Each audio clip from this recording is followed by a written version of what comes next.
Hey everyone, welcome back to JP's Budget Collecting and our weekly look back at the hot comics from 6 months ago. This week we're looking back at the hot comics from May 5th, 2023.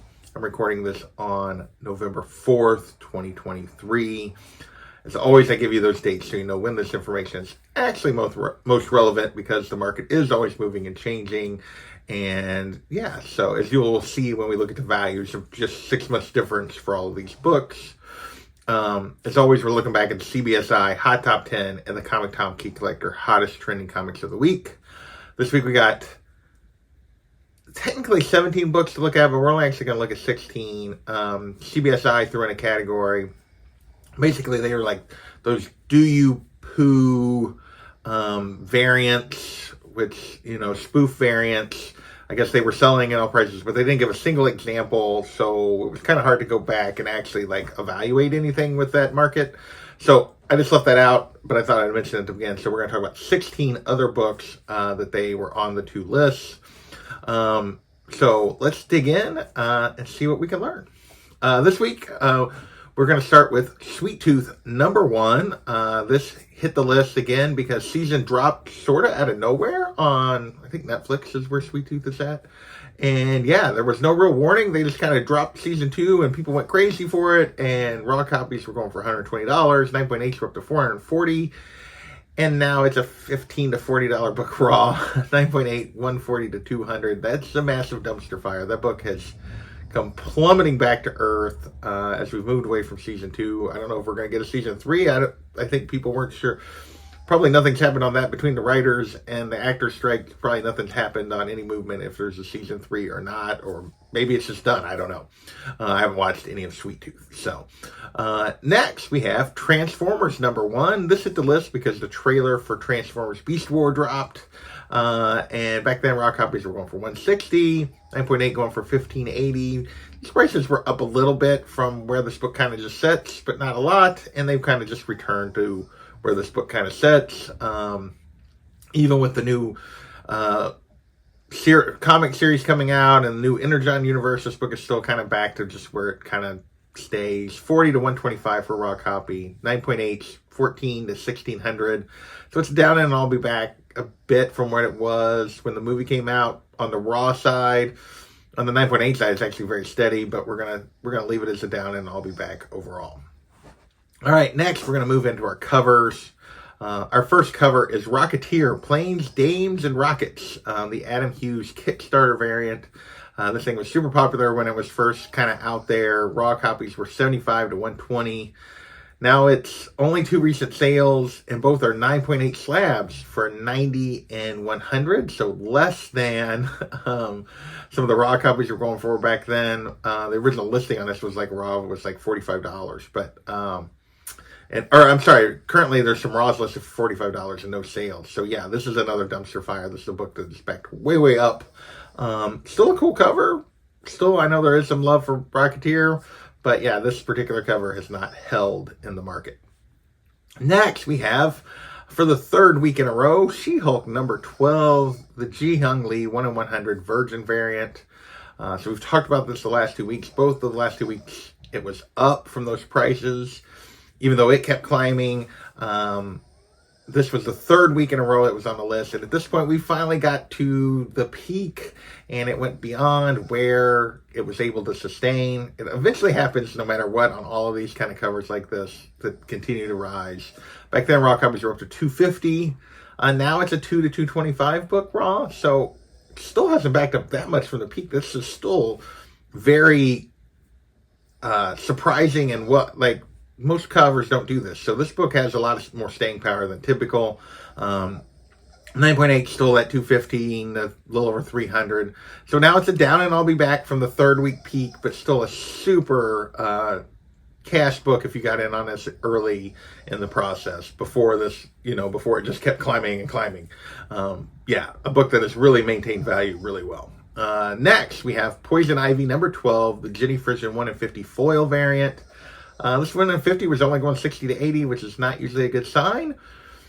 And I would say probably is the truth, but because there's only been 2 sales, not many of these are selling, but Those two sales were $55 and $100, which are outside of our original range. So we're going to kind of call this steady worth it. The 55 is pretty close to the original range. The 100 is obviously slightly above. So yeah, we're going to call it steady and worth it. But with only 2 sales, hard to tell where this book is really at. But so far, there is at least a few people still willing to pay these prices. All right, with that, we're going to move into a little bit of comic buzz for the week. We have Star Wars number 34, the first appearance of Dr. Quata, I don't know, and Greta.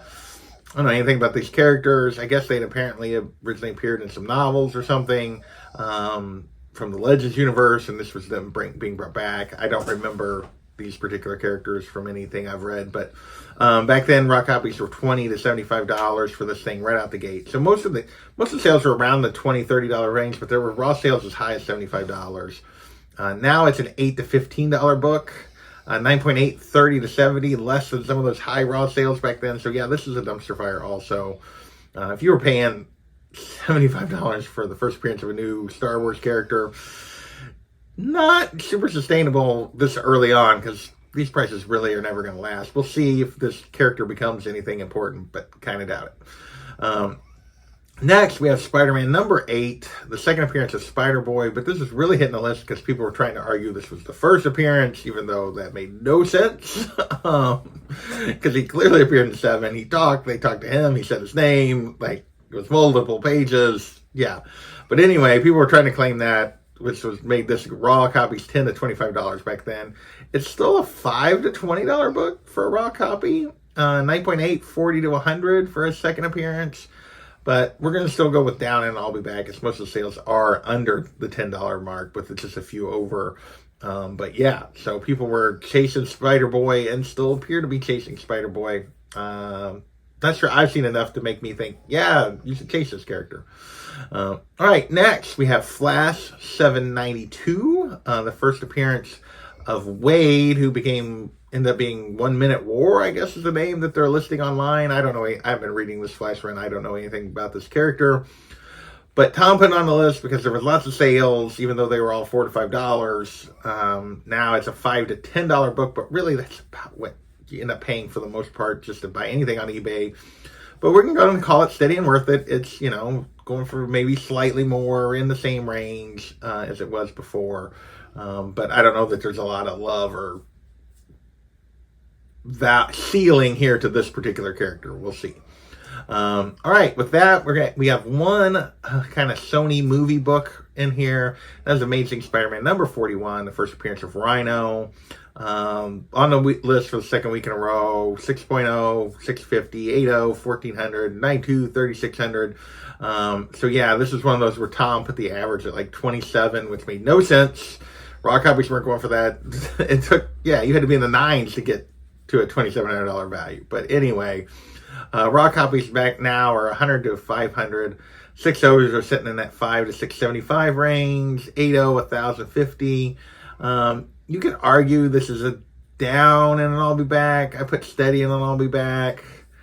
It's a little bit, that 6.0, you look at some of the other sales, it's pretty close to what it was going 6 months ago. Maybe it's taken a slight step back.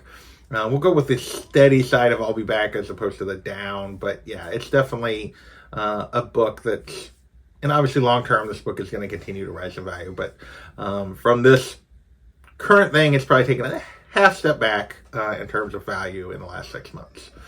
Next, we have Infinity Gauntlet number 1. Even though we've already done this story, and they were putting it on, they were saying because of the MCU stuff, because there was rumors that we might get alternate versions of the Gauntlet or of Thanos or something in these Secret Wars and other Marvel movies that are coming. Who knows? But anyway, this was the start of that storyline. Raw copies were 20, 9.8, 300 back 6 months ago, and now it's a $10 to $25 book raw. 9.8 though, 175, 225. That's a trap on the 9.8 side. Not sure what the reason was people were back to specking on this book, but realistically, you just, look for deals on this. It's got a long-term value. Don't chase spikes on this particular book. The storyline's coming on, and we may eventually see the Gauntlet in some way later, but we're not. Yeah, this storyline has been played out. Right, next we got Fantastic Four number 310. This is when the Sharon Ventura version of Miss Marvel becomes She-Thing. And I really don't know anything about this character.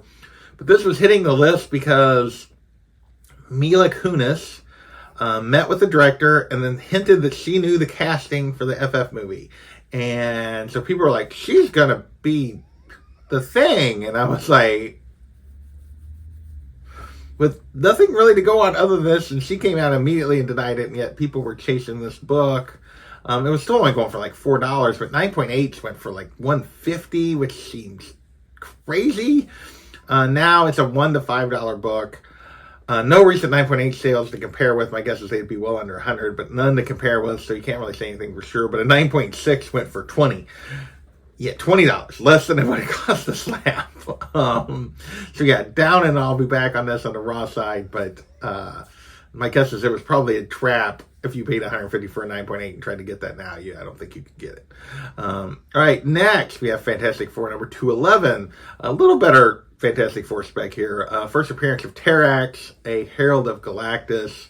Rumors that he's going to be the villain of an FF movie, or I guess the villain we see initially preluding to Galactus. So back then, raw copies were going for $60, 9.8 going for $660. Now raw copies are $5 to $65, 9.8, $5 to $650. So this is a down, and I'll be back. Another book that's taken a step back. You know, recently the rumors have been more on Nova is the Herald. So we'll see where things go here. But I just hope we actually get a good FF movie. That's all I'm hoping for. We'll see. We have not been able to get one yet. Next, we got Fantastic Four number 48, the first appearance of Galactus. A lot of thought that Galactus is going to be the villain of any FF movie, or maybe the new big bad for, I know there's now some Doom rumors that they're talking about replacing Kang with Doom and everything else, but the Galactus was going to be involved here. 1.0 going for $800, 5.0, 1920. 6.5, 2,600 back then, and now raw copies are $5 to $3,500. 5.0s, 15 to 2,000, so right in that same range, maybe slightly lower. 6.5, 25 to 2,700, steady and dead on worth it, and really that's what we're seeing here. Obviously, this is a long-term straight cash book, but right now, after the backup from the last couple of years from the comic boom that we've backed up, it appears to be pretty steady right now in its value. And eventually, if we do get confirmation of Galactus, my guess is it'll start moving back up again. All right, 2 books left, and these are not rumors. These were actual MCU stuff. This was the week that Guardians dropped. Captain Marvel 17 here, the first appearance of Phi Lavelle. Obviously, we got a version of her right at the end of the movie. Raw copies, $65, 9.8, $299 back then. Now it's a $25 to $50 book raw, 9.8, 120 to 160. So this is a trap from the movie time, which is no surprise whatsoever. We've moved away from the movie that this book has fallen. She played a very minor part, but obviously there's a potential that we could get more of her in the future. Next and last, I should say, is Incredible Hulk number 271, the second appearance of Rocket Raccoon, his first cover. Obviously, Rocket was a huge part of the Guardians movie. It was really the main focus of the team, although lots of other characters got nice parts, but he was kind of the main driver here. Raw copies back then were $215, 9.8, 1131. Now, 550 to 225 for a raw copy, 9.8, 775 to 1100. Another one I'd call down, and it'll all be back. Still getting to the heights that we were seeing back then, but on average, it's definitely pulled back some on these values here. So that is this week's list. Those are the 16 books that we actually talked about, obviously, in the one I talked about at the beginning. Again, a lot of down, a few steadies, nothing really up this week, even though we had some big books that are obviously long-term straight cash mixed in here. Still nothing up over this 6-month period. I want to thank you guys for watching, and we will catch you next time. Later.